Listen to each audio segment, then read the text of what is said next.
Hey, what's up, everyone? Sam Katzen from Chainguard here. Earlier this year, we expanded our Helm chart catalog to include community charts that work with Chainguard images right out of the box. The whole point was to kill toil and give all of you way more options. No more hunting down an upstream chart, vetting its provenance, and hand editing YAML just to point at hardened images. Today, we have over 200 of these charts available, and tons of our customers are pulling everything from Airflow to RabbitMQ.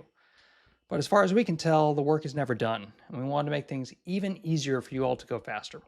So we built this simple self-serve flow via ChainCTL and the Chainguard console. Let's go ahead and check it out. Hey, once we're in the Chainguard console, we see Helm charts off to the left. We scroll over to Chainguard catalog, and let's type in Argo CD. Immediately, we're on the overview page. We go over to the chart versions, can see the exact chart versions and the images that are included within this particular Argo CD Helm chart.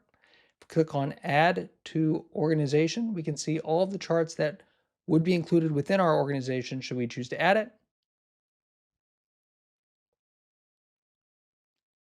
And just like that, we've added a new Argo CD Helm chart to our organization.